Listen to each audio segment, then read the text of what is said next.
et bienvenue dans un nouvel épisode de votre émission Art Inside. Aujourd'hui, nous sommes partis à la rencontre de Madame Michèle Simon, qui travaille une technique un peu particulière, la technique du bic coloré, mais c'est aussi une élève de Monsieur Léopold Bejo, célèbre artiste connu en dehors de nos frontières. Nous vous laissons la découvrir dans cette interview réalisée pour vous.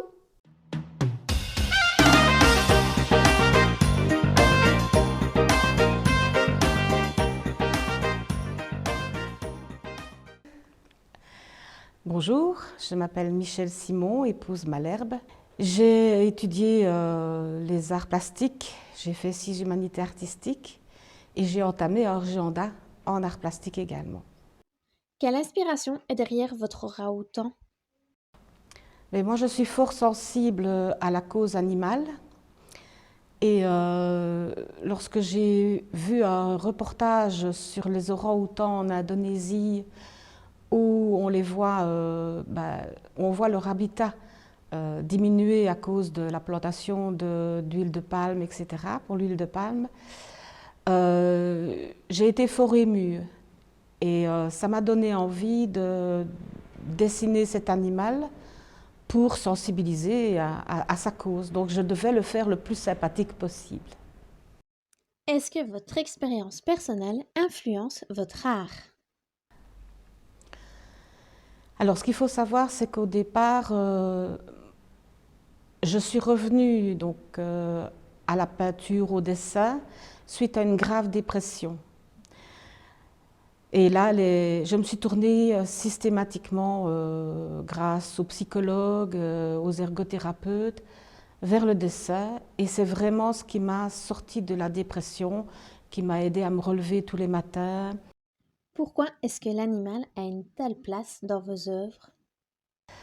Alors, l'animal, pour moi, est très, très important aussi parce qu'il fait partie de ma thérapie, en fait. C'est une sorte de médecine parallèle, de caresser son chien, de le câliner, etc. Et au travers mon dessin, j'espère procurer le même plaisir aux gens, quoi. D'une certaine manière, l'art vous a sauvé. Tout à fait, tout à fait. Au départ, c'était vraiment pour exprimer tout ce qui n'allait pas au fond de moi.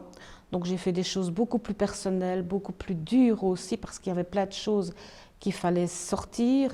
Et puis par la suite, j'ai pu alors retrouver une certaine sérénité dans mon dessin pour alors être poussée par les psychologues à exposer mon travail et à m'exposer également à la critique. Vous avez été également une élève du peintre Léopold Bejo. Alors, oui, j'aime beaucoup ce qu'il fait, il m'a beaucoup influencée. J'aime l'art impressionniste en général.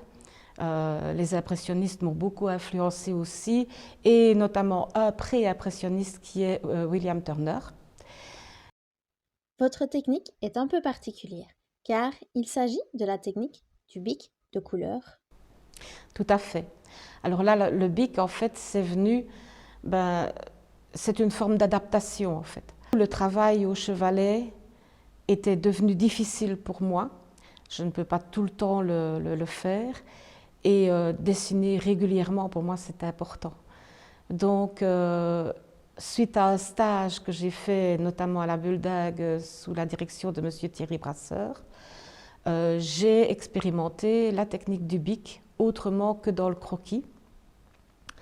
Et je me suis vraiment plu avec ce médium. Et l'avantage, c'est qu'il est petit, facile à transporter et qu'on peut travailler sur une table. Parlez-nous un peu de l'évolution de votre travail. Oui. Donc, comme j'ai dit au départ, c'était vraiment un travail noir et blanc. Et puis, c'était un travail sur le regard. Par la suite, j'ai voulu que ce soit de plus en plus réaliste, parce qu'en fait, ce travail n'est que l'avant, je veux dire, un pas vers ce que je veux faire plus tard, c'est-à-dire me diriger vers plus de surréalisme, Or, quand vous regardez les surréalistes, c'est très réaliste. Pouvez-vous nous parler un peu de vos futurs projets? Ici, en fait, j'ai un projet que je caresse tout doucement en tant que rêve. Ce serait de faire un livre sur les fables de La Fontaine.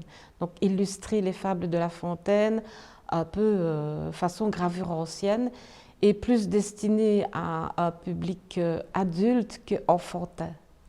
Ensuite, j'aimerais reprendre l'acrylique, donc vers un côté plus surréaliste, avec mes animaux bien sûr. Selon vous, quelle est l'importance de l'art dans la société actuelle? Oui, parce que c'est une façon de s'exprimer quand on vous coupe la parole par d'autres façons.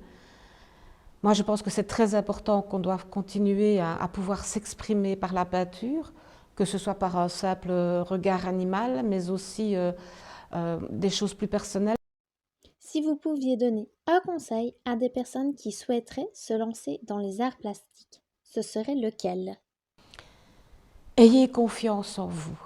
Ne vous dites pas « je ne peux pas, je ne sais pas ». Dites-nous un peu comment se passe l'interaction avec le public lors de vos expositions. C'est très enrichissant pour moi.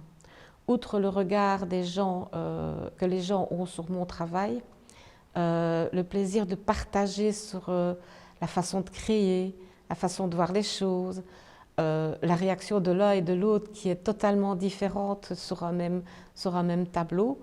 Il y en a qui sont « Oh, ben moi je n'aime pas ». Ah oui, moi j'adore. Et de pouvoir échanger avec eux pourquoi ils aiment, pourquoi ils n'aiment pas. Pour moi, c'est toujours très enrichissant. Pour vous, quel est le point positif d'une exposition? Moi, c'est le regard des gens. Le regard des gens sur mon travail. La semaine prochaine, nous partirons à la rencontre de Madame Denise Wertz. Ancienne prof de géographie, elle se sert de ses nombreux voyages où elle a pu réaliser de magnifiques photos pour les retransmettre sur la toile. Ne manquez donc pas cet épisode. Nous vous disons donc à la semaine prochaine. N'oubliez pas de vous abonner à notre chaîne YouTube pour soutenir nos artistes plasticiens. Une bonne semaine, à très vite, au revoir!